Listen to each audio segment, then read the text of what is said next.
Welcome back. This is Good to Know. I'm your host, Michelle Macaluso. We spread positive vibes, just like this compassionate woman in Virginia.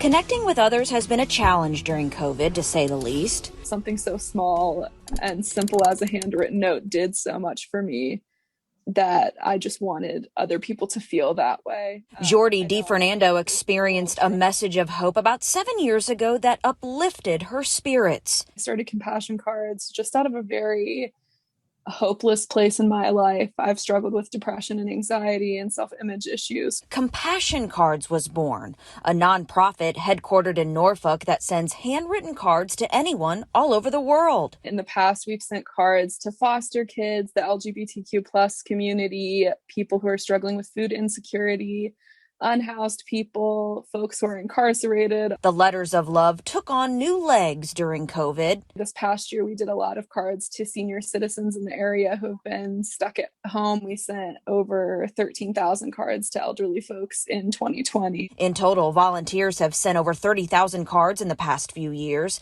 Simple acts of kindness that can go a long way. Just to remember that the world is better because all of us are here, and that we can get through tough things together. I was at a pretty dark point in my life when someone actually gave me a card randomly just to kind of like speak some life into me. And that really gave me a lot of hope to just continue on.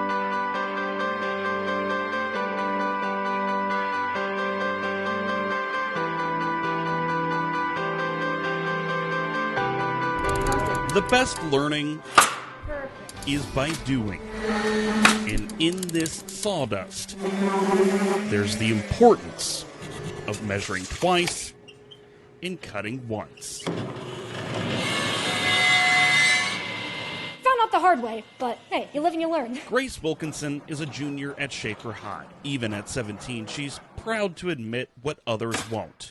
She doesn't just like school. I am a sucker for school. She absolutely, without a doubt, loves it. And then when we announced that we were going online, I just been doing school like at my kitchen table or something, and it just wasn't really working out for me that well. At the same time, field hockey wasn't working out either. Yeah.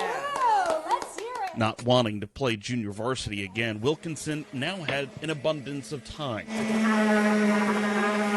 to turn her snub into service. I called our principal, Eric Julie, and I asked if there's a way to get the desks inside the high school, out of the high school. He said no, but what you can do is make them all from scratch here at Soulcraft. From pitching and planning to concept and construction, a grant from the Shaker Foundation turned her ambition into action. It has inspired others. Utilizing a desk space is something that people take for granted. To drill down and help. Our goal is to build 50 desks for 50 families in Shaker who don't have an ideal remote learning setup. Resiliency, their resiliency. In a project like this, where you've designed the prototype, you're not building off of a blueprint, you're going to, in fact, make mistakes. It's just built into the process. Math and science, finance and physics.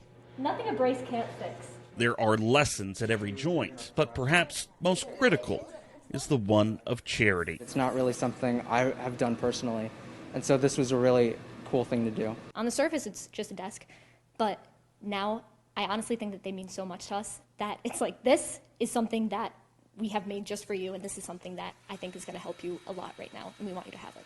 Mistakes make the best lessons. Oh no, guys. And there is learning in doing. You're only in high school once, so you might as well measure twice and cut once.